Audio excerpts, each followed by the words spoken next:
This segment is brought to you by Yo-Zuri Lures. Hello, my name is George Lard, and I work at Yo-Zuri. And today I'd like to talk to you about topwater walk-the-dog baits and subsurface walk-the-dog baits. Topwater walk-the-dog baits like the sashimi pencil are designed to walk back and forth or go left to right across the surface of the water.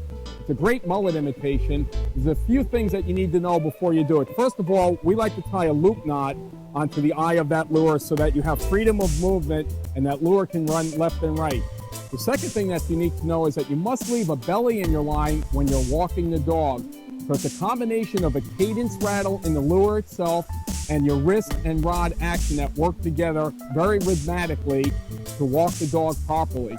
If you're in heavier sea conditions or very windy conditions, I'll raise my tip up higher and then I'll actually use my reel to work my lure back and forth with very sharp downturns, and that lure actually goes back and forth. You can also use your tip in a very high stick and just keep it walking across the surface of the lure by the top. You must always leave a belly in your line, otherwise you won't give that ability to go left and right and sweep long distances across there. The topwater walk-the-dog baits are actually several different styles of resting positions in the water column. If you're big game fishing for Dorado, you want to have that walk-the-dog bait sit vertical in the water column because it gives you the ability to start your walking the dog much quicker because of heavy waves and wind conditions. Inshore fishing, you have relatively flat seas and small waves, and your resting position could actually be a little bit more horizontal with the head up and the tail down. And then also in freshwater fishing, you want something resting more horizontally to glide across the surface or the meniscus of the water.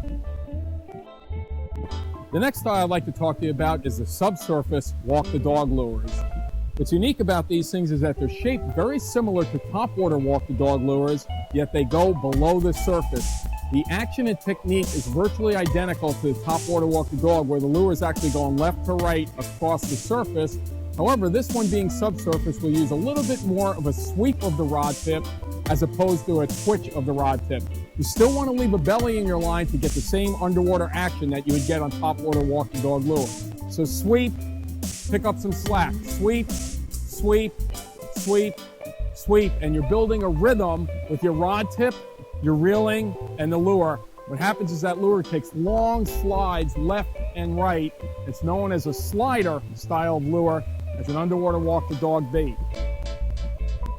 The next subsurface lure I'd like to talk to you about is also a walk-the-dog bait, but in a smaller size. It's the edge trembler minnow. And the edge trembler minnow actually gives you the ability to walk the dog underneath the water column. You want to leave a belly in your line and just work it rhythmically with your reel and the tip of your rod and your wrist. So what's happening below the water column is that lure is going left and right and left and right. What's unique about the trembler minnow is on the stall, it totally falls horizontally and rocks back and forth. 90% of the time, you're going to get bit on the drop or on the pickup when it starts to go into its action again. Edge trembler minnow, underwater walk the dog for subsurface action.